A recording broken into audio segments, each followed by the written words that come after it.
He loves playing around with Costa. They always have a fun time, cracking jokes about this and cracking jokes about that. He wishes to be a general, but unfortunately he's never promoted to it. He's calm, he's cool, and he's the one that goes after Kong, which makes his character all around the more sad, and sort of comments on the reality of today. Nice guys do finish last. I mean, Monty's just an all-around nice guy. I mean, he will say no, don't get me wrong, but he's just a nice guy. He's the person who can lead, but unfortunately he gets shit in the face because he has to go after Kong with nothing but machine guns and a few artillery pieces, so it's rather sad. Then there's Colonel Shinzu, who's a Japanese immigrant. He's definitely, he's a despicable character, to be honest. You know, Hagen's is a despicable character in the beginning, but then you wind up liking him in the ending. Shinzu is just an all-around despicable character. He's rough, he's hard to like. He's also one of those people who doesn't like to waste anything. Like, if he can save one tank, he'll do it, just to get that one tank to use later. He doesn't like any of the characters. He doesn't like Costa or Hagen's. He doesn't mind Monty, because Monty minds his own business around Shinzu. But he's just an all-around character. He's a despicable character. I'm just going to say it right now. And he's the one that goes after Minla. Oh, shit. Shepard, which, he was a fun character to work with. He's by far the saddest character in the book because of his story. What winds up happening is that he is haunted by the loss of his wife, and what winds up happening is that his wife and his son, that was only 2 months old, they died in an awful house fire, and he was unable to save them, and so he's haunted by that, and so he's moved to Waterville with one of his friends, and then he meets another girl by the name of Julie, which he winds up falling in love with, but he won't marry her because he still is mourning over the loss of his wife.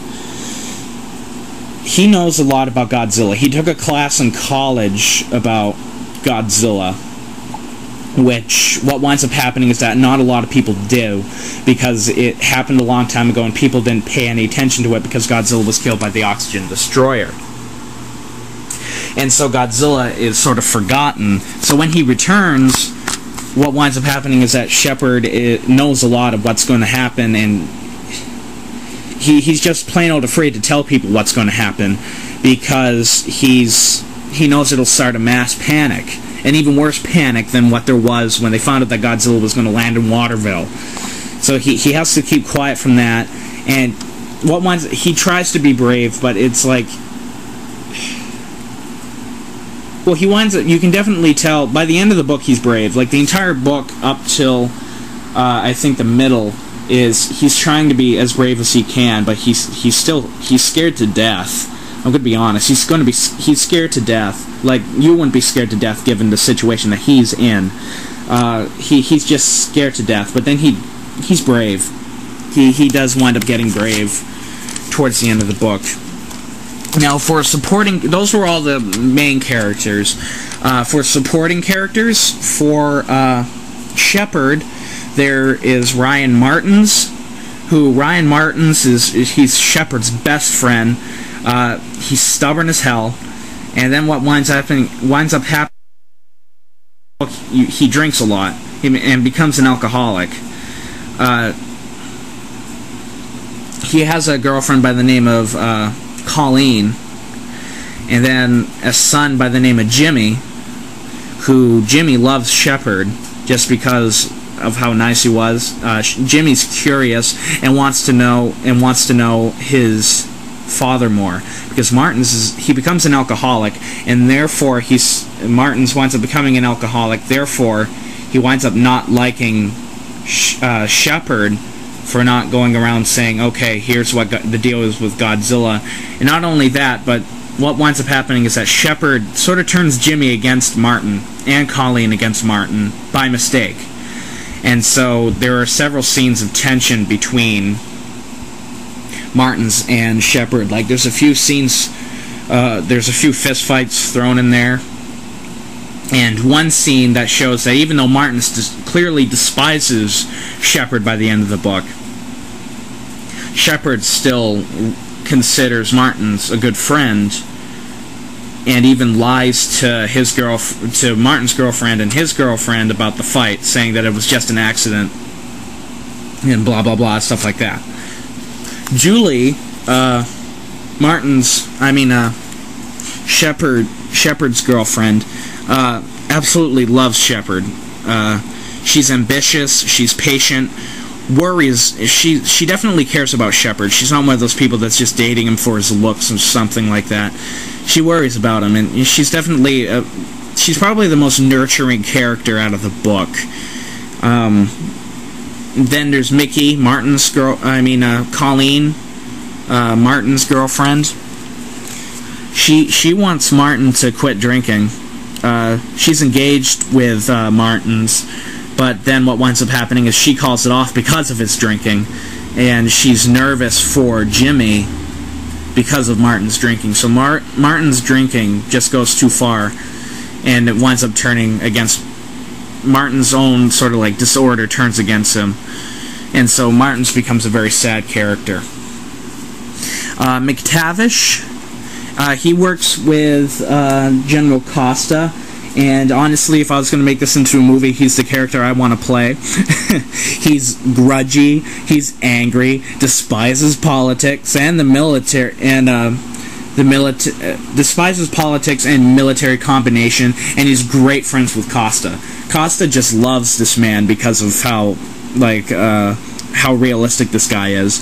And what winds up happening is that he's a major, and during the second Iraq-Iran war, which is a made-up war that I created, McTavish sort of stepped out of line and sort of broke a chain of command. And in the process, though, he saved like an entire regiment of American soldiers, but because of that, he's stuck in the rank of major, and he's stuck behind a desk in the United States. And so he knows that he can't get a promotion, but he jumps on this opportunity to go back into the military with Costa and Higgins. He jumps on that opportunity, and he's just so fun to work with because he's mean, but he's funny as hell though. He's like one of those people that at school, he's like one of those people that are just mean, but you can't help but laugh because they're funny as hell. Like all of his jokes are mean, like they're picking on somebody. Shelburne, he also works with General Higgins. He wants to win a medal. He just wants to win a medal. Like he wants to be one of those people that is forcing himself to become a hero. Becomes a very good friend with General Higgins, and he's just a great friend to General Higgins. Probably Higgins' like only friend throughout this book and movie is Shelburne, and he's a good character. Shelburne is a very nice, respectable character.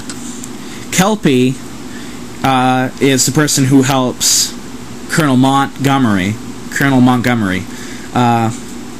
He becomes good friends with him. He's got a nice sense of humor, so they get along just fine. And he wishes to leave the military because he's seen too much action and too much bloodshed in the second Iraq-Iran war, and so he wishes to leave the military.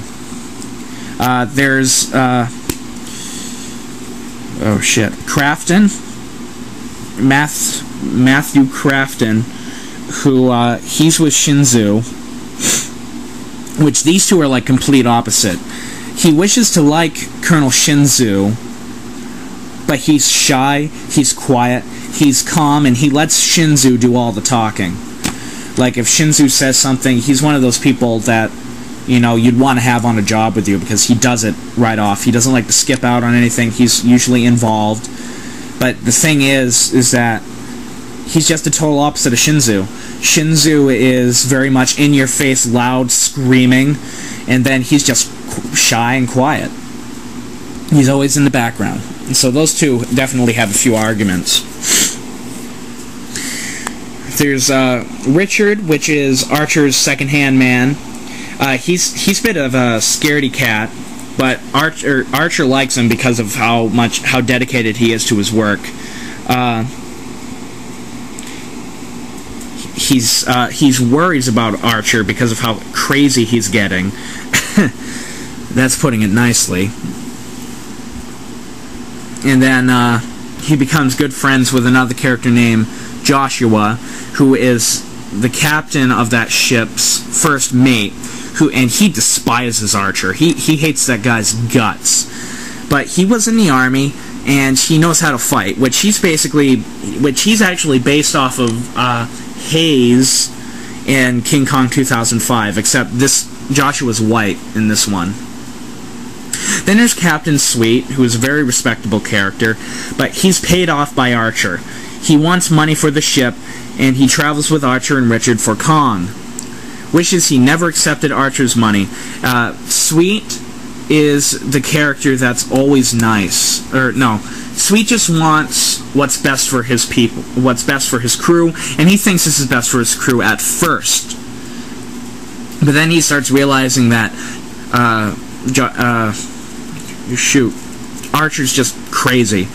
And then what winds up happening is, because Kong escapes, now Sweet's dedicated, and he even winds up having to travel with Richard and Archer when they're filming Kong once he arrives on land, because Sweet realizes that this is my problem too.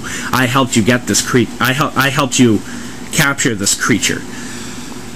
And so, yeah, he's definitely a person that likes to see things through, which is one of the things I like about him. There's Olivia Connolly, who is the grandson of the scientist that found Minla in the underground lake. She is obsessed with Minla. She even gave Minla the name. She hates the military for trying to kill it, because when they find Minla, she still thinks that Minla is the normal, innocent creature that she's been studying all this time. But since Minla has been mutated by the radiation, he's become a totally different creature. Just a totally different creature. And so... But she doesn't want to admit that, so she hates the military for trying to kill it, even though it's for the common good. Then there's Charles Clarkson, who is considered the numero uno person who researches Godzilla. He's considered the smartest person to know about Godzilla, or he knows the most about Godzilla. Oftentimes what ends up happening is that he thinks out loud, and a lot of times that could get him in trouble. That gets him in trouble with some of the ambassadors that he has to work around. He's just an all-around genius. He's a very smart guy. There's not really much to say about him other than he's just a really smart guy, and that Hagens knew him from college, and so they get along well. Then there is DeMorris, who he's a genius, knows a lot about radiation effects. He's willing to put his life at the risk for science, which he winds up doing at the ending. He's just a crazy character, but he's smart, and you definitely can sort of relate to him on how smart he is. That he just has so much information in his head, but he can't explain any of it because of the bickering between the politics and the generals. He's just one of those characters caught in the mix. Well, yeah, I guess that's my book. You know, if what's going to wind up happening is once I finish it, I'm going to actually read it. I'm going to read it off, and I'm going to post the entire thing up on YouTube for people to listen to. It's probably going to have a slideshow to go with it, as well as some sound effects, and maybe even some video. I don't know.